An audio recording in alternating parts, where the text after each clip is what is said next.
D'après la légende, les légumes, c'était mieux avant. Alors nous allons remonter le temps, à la vénérable Académie d'agriculture de France. Là où repose la mémoire des végétaux d'autrefois. Entre deux vieux traités d'agronomie, nous tombons sur une pépite.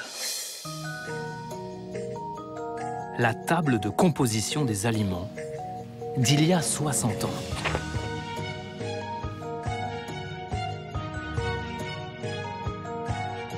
Pour chaque fruit et légume, la teneur exacte en vitamines et en minéraux de l'époque.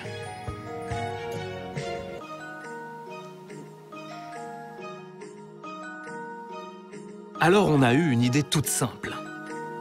Comparer ces vieux chiffres avec ceux d'aujourd'hui.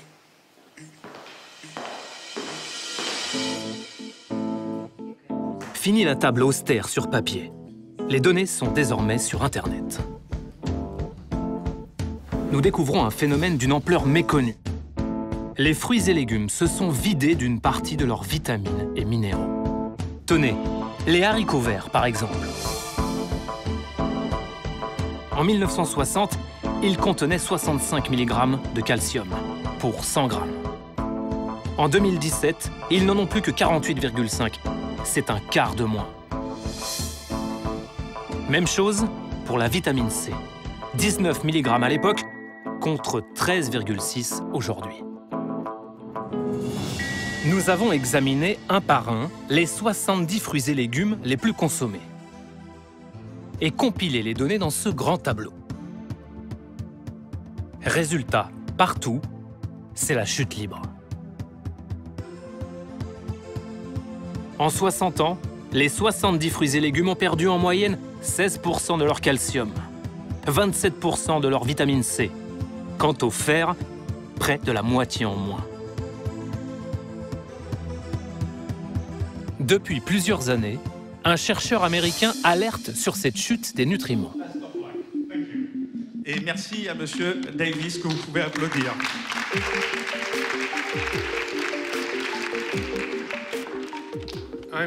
Je suis venu vous parler d'un sujet important que la majorité des gens ignorent.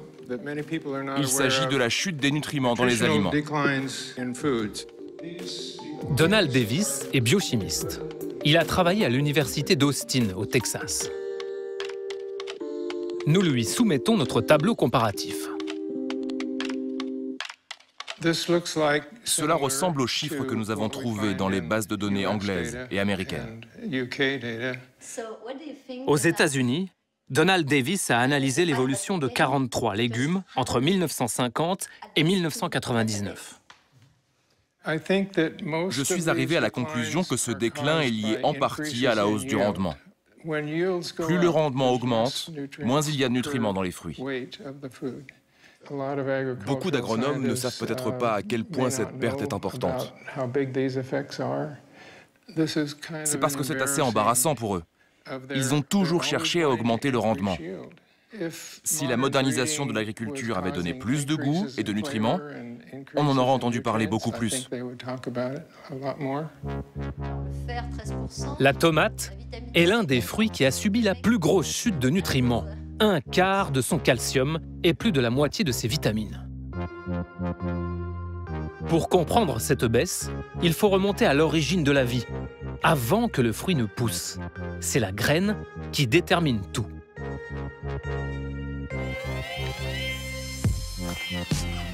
Les producteurs de tomates choisissent leurs graines dans ces brochures. Elles sont éditées par des industriels, comme Syngenta, Vilmorin ou Close. Pour séduire les cultivateurs, on leur parle taille, forme, couleur et surtout productivité. Mais le plus important, ce sont ces lettres HF1, comme hybride de première génération. Voilà comment on obtient un hybride. On prend par exemple un plant qui donne de grosses tomates, mais trop pâles. On le croise avec un plant dont les fruits sont bien rouges, mais minuscules. En mariant ces deux variétés, on crée ce que l'on appelle un hybride. Une plante qui détient à la fois les gènes de la grosse tomate et ceux de la tomate bien rouge. Depuis 50 ans, les scientifiques du monde entier multiplient ces hybridations pour créer des tomates qui résistent à tous les chocs. Vous connaissiez les crash tests de voitures? Voici ceux des tomates.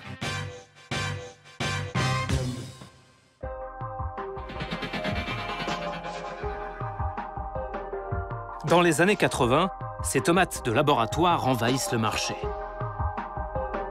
Mais il reste un problème que personne ne parvient à résoudre. La tomate s'abîme vite. Jusqu'au jour où des scientifiques inventent la tomate éternelle.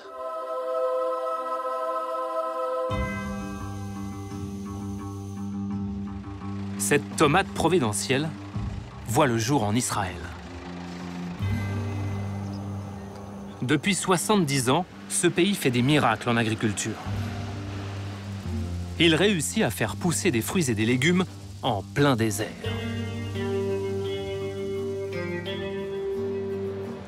C'est à l'université hébraïque de Jérusalem que nous rencontrons l'un des papes de la tomate moderne, l'homme qui l'a rendue presque immortelle. Bonjour, ravi de vous rencontrer. Chaim Rabinovitch. On va directement à la ferme. À 79 ans, le professeur Rabinovitch continue de mettre au point les hybrides de demain. C'est dans cette serre que nous faisons les croisements. Toutes les plantes sont différentes. Celle-là, par exemple, est plus vigoureuse que celle-là, et encore plus que celle-là. C'est en exploitant ces différences qu'on peut créer des tomates qui seront meilleures que celles qui existent déjà. De meilleures tomates, ce sont surtout des tomates plus adaptées au marché. Car le chercheur et son assistant ont beau être des universitaires, ils travaillent pour le compte d'entreprises privées. Actuellement, leurs recherches sont financées par le semencier français Villemorin. Ça leur appartient. Je ne peux donner le résultat de mes recherches à personne d'autre. C'est une exclusivité. Vous êtes les seuls à avoir pu entrer dans cette serre. Avant vous, personne n'était entré. Ils doivent développer une tomate pour l'Europe du Sud. Regardez, il y en a une grosse ici. Villemorin veut conquérir le marché des Balkans avec un hybride qui pèserait 300 grammes environ. Une tomate grosse comme un pamplemousse qui doit pousser en grappe horizontale. D'habitude, les grappes de fruits poussent sur 3 dimensions, c'est-à-dire dans toutes les directions possibles. Pour faciliter l'emballage, aujourd'hui, les gens veulent des grappes qui ont la forme d'arêtes de poisson. Avec des grappes sur 3 dimensions, il est très difficile de les ranger dans les cagettes. Sur 2 dimensions, c'est beaucoup plus facile de les superposer. Pour créer cet hybride, il faut croiser 2 plants en mettant le pollen de l'un sur la fleur de l'autre. Voilà comment on extrait le pollen. On ne prend que les fleurs ouvertes. On appelle cet outil l'abeille artificielle. Vous savez ce que c'est? C'est une brosse à dents électrique. On a juste enlevé la brosse et on a rajouté un crochet. Vous voyez dans le fond? Vous voyez cette poussière jaune? Dans 2 jours, je reviendrai avec le pollen et je procéderai à la pollinisation. Combien de croisements vous faites pour avoir un hybride à la fin? Pour avoir un hybride qu'on peut commercialiser, environ 400. 400 comme ça. 400 chaque année. Parfois, vous n'avez un résultat qu'au bout de 3 ans. Donc ce chiffre peut monter très très haut. C'est ainsi qu'au début des années 90, après des milliers de croisements, Chaim Rabinovitch et ses collègues de l'université ont donné naissance à la tomate éternelle. Cette invention a révolutionné le marché mondial. Pourquoi vous avez inventé la tomate longue durée? Parce qu'on perdait 40% de la récolte. Avant notre invention, les tomates se conservaient 2 jours, 3 jours, 4 jours maximum. Quand on voulait les exporter vers l'Europe, on était obligé de les envoyer par avion. Si on les avait envoyés par bateau jusqu'à Marseille, les tomates seraient arrivées pourries et personne n'en aurait voulu. Pour allonger sa durée de vie, le professeur a dû défier les lois de la nature. Le but d'une tomate est de disséminer ses graines pour se reproduire. Donc, quand les graines sont mûres, la tomate tombe, percute le sol, explose, et tout le jus est projeté le plus loin possible de la plante pour conquérir le maximum de territoire autour. Mais nous, les humains, nous ne voulons pas de ça. C'est une caractéristique indésirable. Alors nous avons utilisé une anomalie génétique naturelle qui a apporté une solution. Voici l'idée des chercheurs israéliens. Ils ont croisé un plant de tomate classique, qui pourrit en 3 jours, avec un plant qui comporte une anomalie génétique naturelle, un gène qui bloque le mûrissement du fruit. Ils ont ainsi obtenu un hybride longue durée, une tomate qui, une fois cueillie, se dégrade beaucoup plus lentement. Nous avons mené une expérience maison. D'un côté, un fruit hybride et sa plastique, impeccable. De l'autre, une tomate paysanne qui n'a pas subi d'hybridation, avec sa robe tachetée de jaune et ses petites imperfections. Il ne nous reste plus qu'à attendre. Au bout de 3 jours, les 2 tomates sont encore tout à fait présentables. Mais après une semaine, la paysanne est devenue invendable à cause de ses petites marques noires. Au bout de 15 jours, elle commence même à moisir. Et l'hybride, alors? Imperturbable. En 2 semaines, elle n'a pas pris une ride. À un détail près, le pédoncule se détache. Ce n'est qu'au 25e jour que l'hybride n'est plus commercialisable, avec ses quelques moisissures et une peau un peu moins tendue. Sans l'hybridation, elle aurait ressemblé à ça. Sa durée de vie commerciale est donc passée de 3 jours à près de 3 semaines. Mais comme tout pacte pour la jeunesse éternelle, il y a un prix à payer. Vous pouvez les goûter?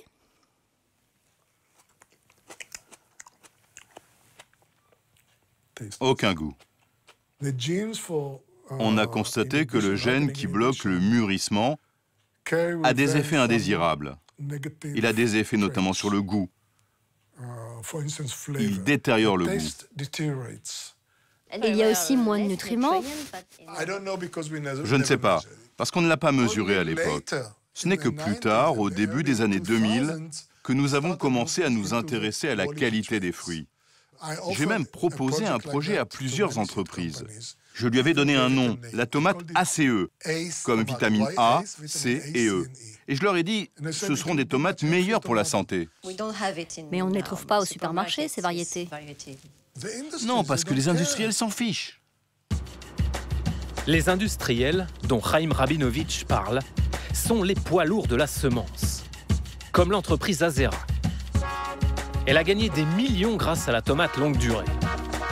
Cette société israélienne a été rachetée en 2003 par une multinationale française, Limagrain, qui pèse 2,5 milliards d'euros de chiffre d'affaires.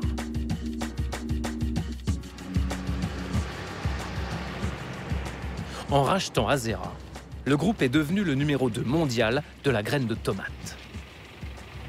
C'est en plein désert du Negev, au milieu de nulle part, qu'Azera expérimente ces nouvelles variétés.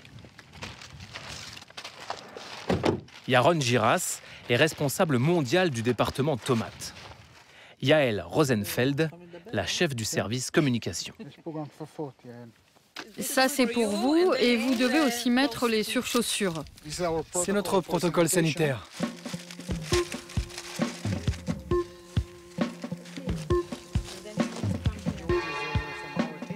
Dans cette serre de démonstration, les 120 variétés d'Azera marquetées jusqu'au bout du pédoncule. Je vais vous montrer une tomate qu'on appelle lamia. Elle est très célèbre en Turquie grâce à sa partie verte qui a la forme d'une moustache. Vous avez identifié un gène pour la moustache? Oui, oui. Donc vous voyez, elle a une très belle couleur, elle est très ferme. Elle est de la famille des tomates de longue durée. Donc ça veut dire qu'elle a le gène qui bloque la maturation. Oui, oui, elle l'a, oui. Quel est le pourcentage de vos variétés qui contiennent ce gène? Je n'ai pas calculé, mais je dirais 50-50. Mais ce gène détériore le goût? Oui, c'est vrai. Pendant longtemps, cela avait cet effet-là. Mais maintenant, nous avons réussi à redonner du goût aux tomates. Et Yaron Giras veut nous le prouver. Selon lui, désormais, là où il y a ce gène, il peut aussi y avoir du plaisir.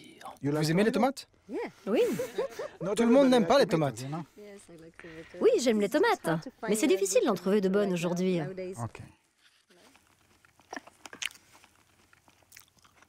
Le goût, ça passe. Elle est un peu acide.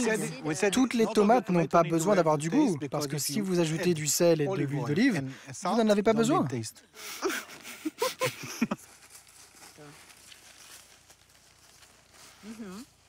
Je vous le dis, je sais ce que c'est une tomate. Celle-là, ça va. Il y a pire. Pour le marché turc, ça, c'est suffisant. Maintenant, je vais vous montrer une tomate et vous allez dire « Wow ».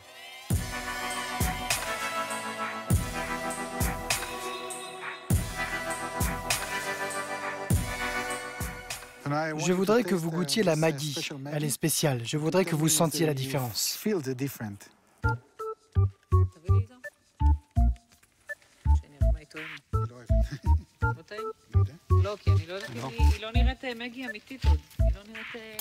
C'est pas flagrant? Qu'en pensez-vous? Oui, c'est un peu différent, mais pas aussi bon que ce que j'aurais aimé. Mais c'est le début de la saison. La culture vient de commencer. Pour le goût, on repassera. Et les nutriments, alors? Ce que nous cherchons avant tout, c'est qu'elles aient une belle couleur, de la fermeté et du goût. On ne regarde pas les nutriments. Ce n'est pas un enjeu économique pour nous. Cette hybridation des tomates est-elle l'une des causes de la perte des nutriments?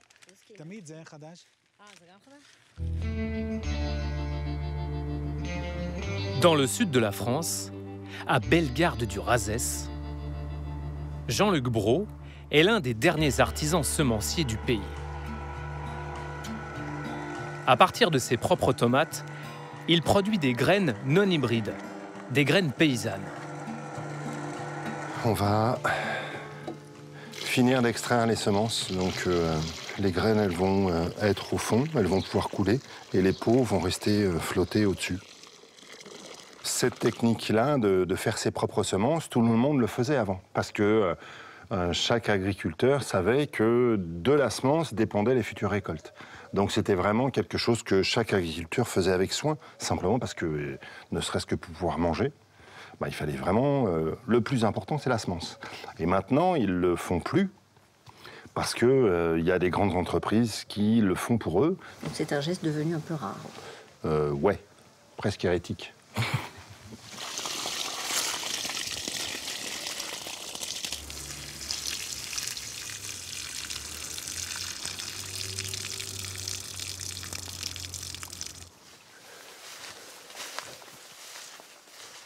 Dans sa serre, Jean-Luc Brault ne cultive que des variétés paysannes. Une culture 100% nature. Effectivement, c'est un peu le bazar. Après, ça donne une impression de bazar parce que j'ai une toute petite surface et que pour rentabiliser cette petite surface, je serre beaucoup les tomates. Je travaille dans la terre, ce qui fait que moi, je mets aucun produit chimique. Je mets aucun produit d'ailleurs. Dans la serre, là, il doit y avoir à peu près une vingtaine de variétés de tomates. Qu'est-ce qu'elles ont en commun, toutes ces tomates? C'est des variétés qui ne sont pas hybrides. Donc ça veut dire qu'il n'y a pas eu les croisements. Il me faut. Ces variétés paysannes contiennent-elles plus de nutriments que les hybrides? Nous allons les faire analyser. D'un côté, les tomates de Jean-Luc. De l'autre, un hybride en apparence similaire et acheté au supermarché.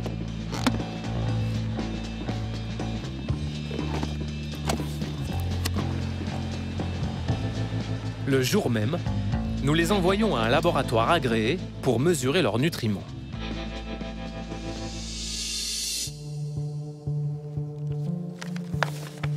Trois semaines plus tard, les résultats tombent.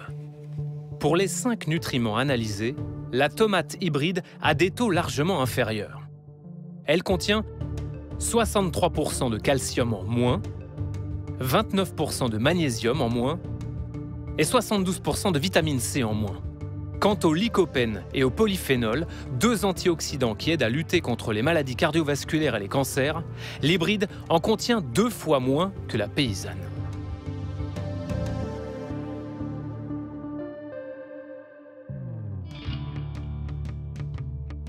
Nous montrons ces analyses à Donald Davis, le spécialiste de la chute des nutriments. Elles avaient quel goût? Leur goût était différent? Bien sûr. La paysanne était très bonne. Je l'ai mangée comme un bonbon. Mais l'hybride n'avait aucun goût. C'est cohérent, car il y a un lien entre le goût et les nutriments. C'est une étude publiée par le professeur Klee de l'Université de Floride qui montre que dans la tomate, presque tous les composés importants du goût sont dérivés de nutriments essentiels. Si vous mangez une tomate qui a bon goût, on peut en déduire qu'elle a une bonne teneur en nutriments. C'est une conséquence de l'hybridation? Cela concorde avec tout ce que nous savons sur la tomate. Jusqu'à présent, les semenciers ont sélectionné les fruits pour avoir un meilleur rendement, mais aussi selon d'autres critères économiques. En procédant ainsi, ils ont transformé la structure chimique de la tomate. Des variétés hybrides, moins nutritives? Qu'en pense Limagrin, propriétaire d'Azera et numéro 2 mondial des semences de tomates? Bonjour madame, excusez-moi. Bonjour, je vous en prie, non, merci. Jean-Christophe Gouache est membre de la direction du groupe. Vous êtes un des très hauts responsables de Limagrin, qui est un des leaders mondiaux du marché de la semence. Est-ce que vous avez mesuré les nutriments dans vos tomates? C'est important la question que vous posez, parce que il faut regarder c'est quoi qu'est-ce qui fait la qualité nutritionnelle d'une tomate, ou la composition sur les éléments que vous avez dit. Ce sont essentiellement les conditions de culture, beaucoup plus que la variété.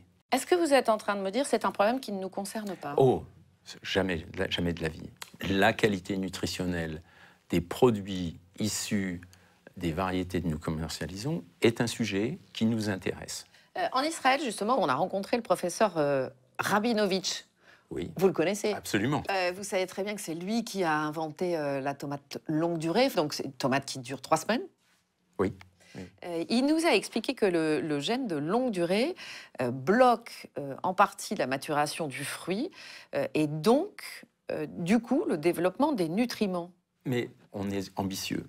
Il va falloir qu'on soit capable, les consommateurs nous demandent des tomates qui ont du goût et des caractéristiques de conservation qui sont également attendues par le consommateur et par le maraîcher et par l'ensemble de la chaîne de valeur. Mais alors justement, on se dit que si demain, dans les supermarchés, il y avait un scanner à nutriments, et donc si en tant que consommateur, moi, je pouvais passer mes tomates au scanner et savoir immédiatement s'il y avait des nutriments ou pas dedans, vous, en tant que producteur de semences, vous diriez peut-être, ah, si le consommateur peut le savoir, peut-être qu'il faut qu'on s'en occupe. L'important, c'est de manger plus de légumes pour nos concitoyens, en termes d'équilibre alimentaire.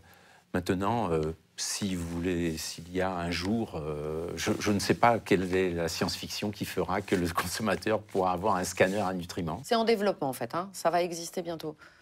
Mais là, du coup, s'il y avait ça, peut-être que vous vous en occuperiez plus. Je vais rester cohérent avec ce que je vous ai dit. Je pense que les producteurs de tomates qui ont le plus gros impact sur la composition des tomates auraient à s'en occuper au premier chef et plus rapidement que nous, parce que c'est eux qui ont l'impact le plus important. Les hybrides présentent un autre avantage pour les industriels de la semence. Leurs graines sont à usage unique. Si vous plantez le pépin d'une hybride, les gènes se mélangent et lorsque la plante pousse, c'est la grande loterie. Peuvent sortir des petites tomates, des tigrés, des biscornus. Voilà pourquoi les agriculteurs sont obligés de racheter des semences chaque année. Un marché rentable, car cette graine de tomate, les industriels la vendent très cher, comme l'imagrin en Israël. Combien ça coûte un kilo de graines de tomates comme celle-là? Ce genre de tomate peut coûter jusqu'à 400 000 euros. Quoi? 400 000 euros? Et même plus. Vous pouvez acheter une maison avec ça. J'ai entendu dire que la tomate était la semence la plus rentable du marché. Oui. La tomate, c'est la semence avec laquelle on fait les plus grosses marges. Pourquoi? Parce qu'on les vend très cher, car il y a une grosse demande. C'est un très bon business, sinon on n'y serait pas. 400 000 euros le kilo de graines, c'est pour la petite jaune, la plus chère de la serre. Pour une tomate de base, c'est quand même 60 000 euros, 2 fois le prix de l'or. La production de graines se fait entièrement à la main, donc on a besoin de beaucoup de main-d'œuvre. Et vous les produisez où? Dans 22 pays différents, dans le monde entier. Dans quel pays, par exemple? En Israël, en Thaïlande, au Chili, en Espagne, en Inde, dans beaucoup de pays. Des semences vendues à prix d'or et produites à la main dans des pays où le travail n'est pas cher. Bienvenue à l'ère du pépin mondialisé. La piste de la tomate nous mène en Inde. Ce qui nous a poussé à prendre l'avion, c'est ce rapport avec cette fillette en couverture. Soiled Seeds, commandé en 2015 par ICN, une ONG néerlandaise.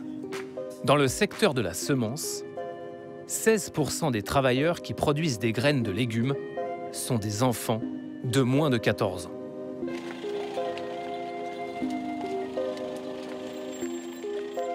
Ces semences sont produites dans l'État du Karnataka, dans des villages reculés, parmi les plus pauvres du pays. Ici, le climat est doux pour les légumes. Chaque année, 160 000 kilos de semences de tomates sont produites pour être ensuite exportées. C'est dans cette plaine que l'on trouve les 5 plus grosses multinationales de la semence. BASF, DuPont, Bayer Monsanto, Syngenta et l'Imagrin. Nous allons la parcourir, accompagnés du dieu Ganesh, et surtout d'un des enquêteurs de l'ONG qui lutte contre le travail des enfants. Ces photos, je les ai prises avant-hier. En Inde, le travail est illégal avant l'âge de 14 ans. Raviraj sillonne la campagne pour compter les enfants dans les champs. On essaie de les repérer de loin. On compte les têtes et on essaie de voir s'ils sont petits ou s'ils sont grands.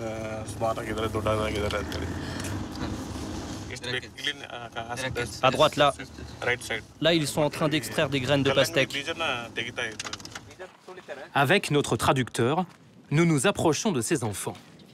Ces fillettes creusent les pastèques depuis plusieurs heures pour en extraire les pépins. Il fait 30 degrés à l'ombre.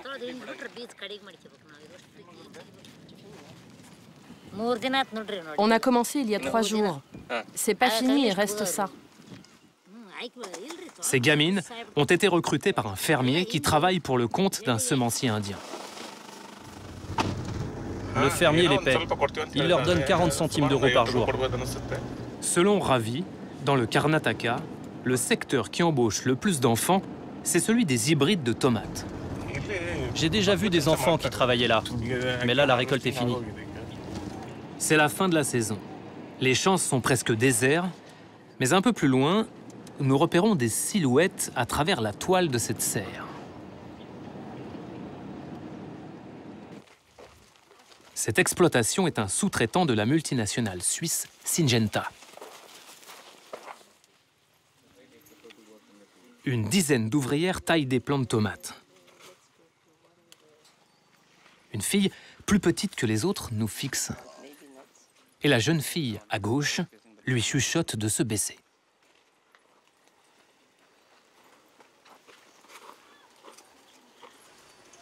Tu as été à l'école jusqu'à quel âge? Jusqu'en CM2. Et maintenant, tu vas plus à l'école? Non. Tu as quel âge? Elle a 17 ans. Et toi? J'ai 18 ans. Et pourquoi tu vas pas à l'école, toi? Il n'y en a pas ici. L'école ne va que jusqu'en CM2. Depuis combien de temps tu travailles? Depuis 3 ans. Mais elle a commencé avant moi. Tu as changé de compagnie ou c'est toujours la même? C'est toujours la même. Et toi, depuis quand tu travailles ici? Elle, depuis qu'elle a quitté l'école, à 11 ans. Cette jeune personne aurait 17 ans. Notre traducteur a du mal à y croire. Je ne pense pas qu'elle ait 17 ans. En la regardant, on voit bien qu'elle est beaucoup plus jeune, qu'elle essaye de se cacher. Dans le Karnataka, 800 fermes sont en contrat avec Syngenta. C'est le plus gros donneur d'ordre étranger. Évidemment, on a demandé à la multinationale suisse ce qu'elle pensait du travail des enfants. Et en guise de réponse, une belle déclaration de principe. Syngenta se conforme à toutes les lois du travail. Le programme de travail équitable Syngenta promeut des conditions de travail décentes et s'attaque également au travail des enfants.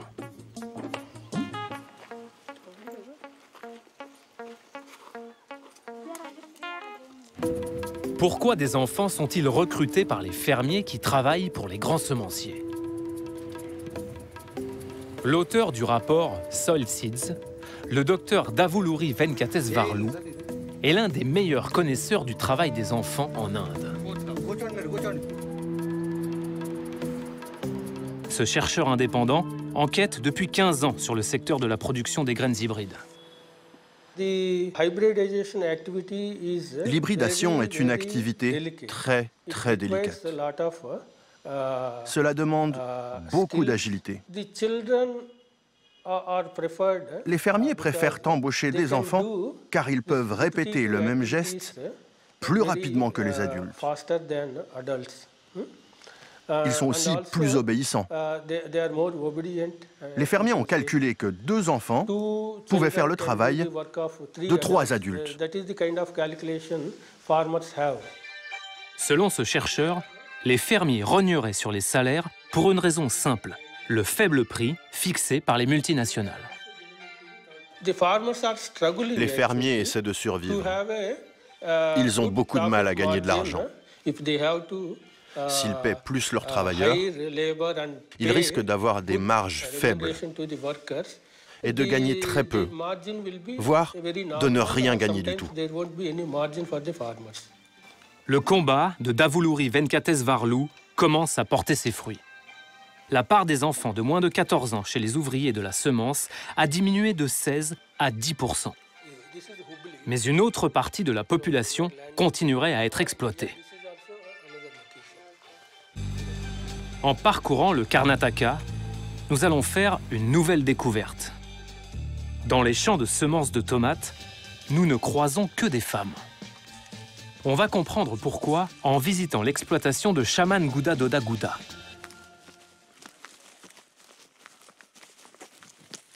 Vous faites des tomates pour qui? Pour HM Close. On a 3 variétés. HM Close, c'est sous ce nom que l'Imagrin opère en Inde. Le semencier français est en contrat avec 600 fermiers dans la région. Elle est en train de faire le croisement des plantes. Pliées en deux, 8 heures par jour, ces femmes retirent le pollen des fleurs à la pince à épiler, sous un soleil de plomb. Pourquoi aucun homme ne travaille ici? Les hommes, on les emploie uniquement pour couper, pour porter, parce qu'ils coûtent plus cher. Ils veulent 3,80 € par jour, alors que les femmes acceptent de travailler pour 2,50 €. Le nez dans le pollen et les engrais pour 2,50 € par jour. C'est peu et c'est illégal. En Inde, il y a un minimum à respecter. 330 roupies dans l'agriculture, soit 4,25 € par jour. Ces femmes gagneraient donc 40% de moins que le salaire minimum légal. Pourquoi vous travaillez ici? Parce qu'il n'y a pas de boulot dans le coin. En temps normal, on travaille dans les rizières, on récolte le riz. Mais en ce moment, il n'y a pas de travail. À part la pollinisation, il n'y a rien d'autre. Et vous trouvez ça dur comme travail? Oui, j'ai mal aux yeux parce qu'on est très concentré et j'ai mal au dos aussi. Oui, c'est un travail pénible, mais nous, il faut bien qu'on gagne notre vie aussi. Nous, on est payé par kilo. On nous donne 102 € par kilo de graines de tomates. Si on gagnait 26 € de plus, on pourrait payer ce que les femmes demandent et on resterait rentable. Des fermiers qui se disent forcés d'enfreindre la loi parce qu'il leur manquerait 26 € par kilo quand Limagrain vend en Europe le kilo de semences à 60 000 € en moyenne. Les responsables locaux de Limagrain sont-ils au courant de ces pratiques illégales? Le lendemain, nous décidons de rendre une petite visite à H.M. Close, sa filiale indienne, avec une caméra cachée. Au début, c'est plutôt mal parti. Nous sommes arrêtés avant même d'approcher les bâtiments. Vous cherchez une entreprise de semences? Oui. C'est quoi votre but? Comment? Votre but? Je fais un documentaire sur les semences dans le Karnataka. De quel pays d'Europe vous venez? France. France? Ah, ok. Être français comme Limagrain, apparemment, ça donne des privilèges. Nous sommes invités à entrer dans le bureau du personnel. Ah, ok, Limagrain. Pour parler directement à un superviseur. L'homme est au téléphone avec sa direction. Nous venons d'avoir des instructions très strictes du siège. Ils nous interdisent de vous parler. Interdiction de nous parler, mais c'est sans compter sur la fameuse hospitalité indienne. Vous voulez manger avant de partir? Manger? Et puis on y va, non? Manger un peu? Ok, on va voir. Nous entrons dans le site de stockage, là où les semences produites par les fermiers indiens sont séchées avant d'être exportées.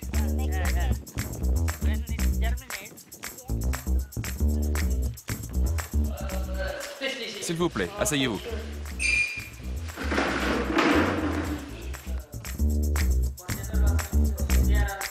Les managers du site nous avouent qu'ils savent parfaitement que les fermiers ne respectent pas le salaire minimum de 4,25 € par jour. Combien ils payent leurs travailleurs? Ils les paient 2,50 €. 2,50 € pour 8 heures? Oui, pour 8 heures. Autre information, plus étonnante encore, selon ce cadre, l'entreprise ne respecterait pas la loi avec ses propres salariés. Combien vos salariés sont payés en interne? Nous les payons environ 3,60 €. D'après le superviseur, l'entreprise aurait une astuce pour cacher aux fermiers le prix des graines en Europe. Quel est le nom des tomates? C'est très secret. On met des numéros. Les fermiers qui produisent ne doivent pas savoir ce qu'ils produisent. Sinon, ils sauraient si une variété est populaire et qu'elle se vend cher. Que fait Limagrain pour lutter contre ces pratiques? Alors, est-ce que vous connaissez le rapport qui s'appelle Soiled Seeds? Il est ici. Oui. Ouais, il a donc été rédigé en 2015 sur le travail des enfants et l'exploitation des femmes. Et alors ici, vous allez voir, page 6, donc je vous le montre là, la part des enfants de moins de 14 ans varie entre 10,5 et 16,3%, donc de tous les gens qui travaillent, notamment dans les fermes de Limagrin. La première chose que je souhaite vous dire, affirmer haut et fort, il n'y a pas de travail des enfants sur les sites de Limagrin. Mais chez vos sous-traitants, qui travaillent pour Limagrin en Inde, est-ce que vous nous affirmez qu'il n'y a pas de travail d'enfants? Nous sommes passés de ces 10 à 15%, et ce n'est pas parfait, à moins de 1%. Et donc toutes les mesures ont été prises. Lesquelles? Des mesures contractuelles, ouais, d'interdiction du travail des enfants, tout un travail de formation et d'éducation, de sensibilisation, et ensuite allant jusqu'à des sanctions pour être certain, autant que faire se peut, que le travail des enfants n'existe pas. Autant que faire se peut. Le travail des enfants, Madame Lucet, c'est trop sérieux ce sujet-là. Non, mais c'est très sérieux, c'est pour ça qu'on vous pose des questions. Une tolérance zéro, Madame Lucet. Est-ce que nous pouvons, dans un territoire comme l'Inde, avoir toutes les certitudes? Probablement non. Mais la détermination, elle est sans faille, Madame Lucet. Dans les fermes qui travaillent pour vous, on a vu que les femmes sont toutes payées en dessous du minimum légal, c'est-à-dire 2,50 € par jour contre 4,25 € le salaire minimum. Un commentaire? Je ne peux pas être d'accord avec ce commentaire. Limagrin, avec ce chiffre? Absolument. Mais on l'a vu sur le terrain. Je m'inscris en faux sur cette réalité. Ah maintenant. Ben non. Je suis certain de notre engagement, Madame Lucet. Parce que moi, je vais vous dire autre chose. Vous vous dites, mais les salariés de Limagrin, ils sont payés au salaire légal en Inde. Minimum légal, je vous le rappelle, 4,25 € par jour en Inde, d'accord? Les salariés de Limagrin, ils sont payés 3,60 €. Et ça nous a été confirmé par un responsable de Limagrin. Les salariés de Limagrin, partout où nous opérons, sont payés au minimum légal ou au-dessus du minimum légal. Vous êtes allé en Inde dernièrement? Je suis allé en Inde plusieurs fois. Mais dernièrement? Non, c'est pas dans mes fonctions aujourd'hui d'aller en Inde. Parce que nous, on y allait dernièrement et c'est les chiffres sur le terrain pour le coup. La réalité de terrain, Madame Lucet, nous la connaissons. Je m'inscris en faux sur cette affirmation. Aujourd'hui, échapper à ces semences hybridées ou clonées par l'industrie est quasiment impossible. Maïs, légumes, riz, blé, tournesol. Les mêmes plantes modernes et uniformisées se sont imposées partout sur la planète. Résultat, les 2/3 des semences vendues dans le monde appartiennent désormais à 4 multinationales. Bayer Monsanto, Dow DuPont, Syngenta et Limagrin.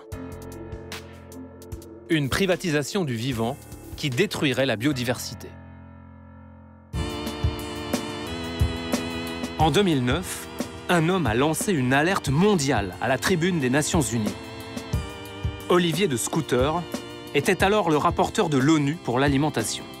75% de l'agrobiodiversité a été perdue à cause de la domination de ces variétés uniformes.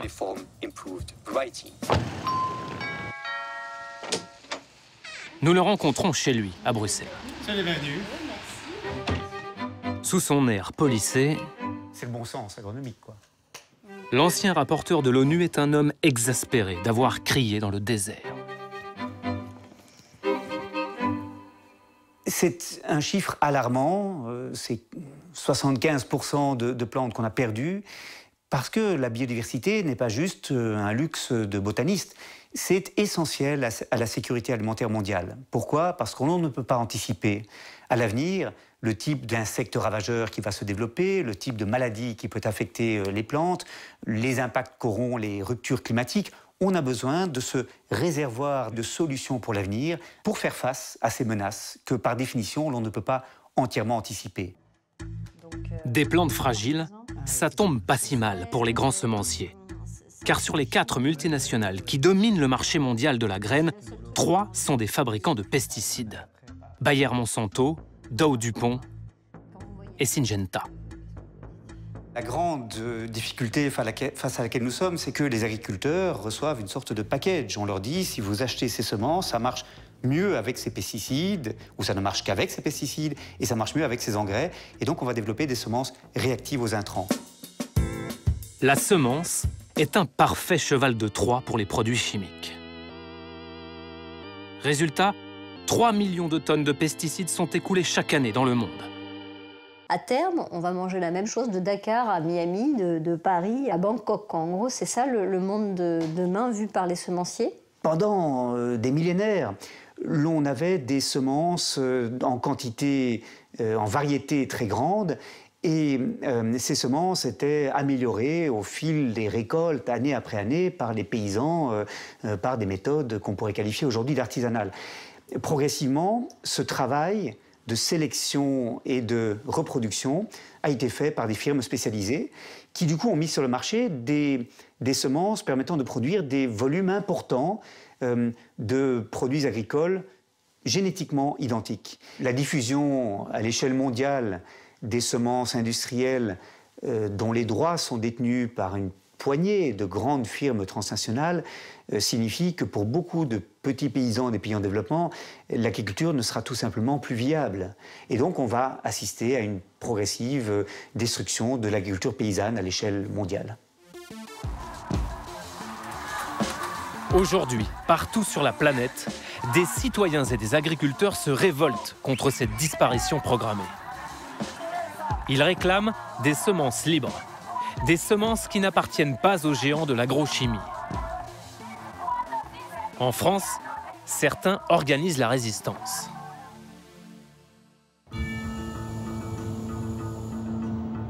Dans le sud-ouest du pays, au fin fond d'une vallée, le repère de Cocopelli.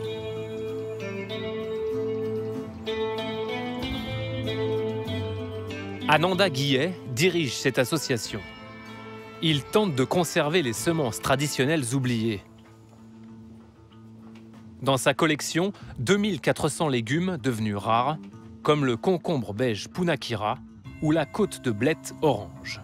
En fait, il y a une diversité de couleurs complètement incroyable et en fait, la standardisation de l'agriculture, elle a vraiment fait le syndrome de l'entonnoir sur les espèces et les côtes de blette, en l'occurrence, pour à peu près tout le monde, une côte de blette, c'est soit vert, soit blanc, généralement blanc à large carde, etc. Alors qu'il y a une diversité complètement incroyable de côtes de blette et qui peuvent donner des couleurs de l'arc-en-ciel comme ça, qu'on n'a pas du tout l'habitude de voir.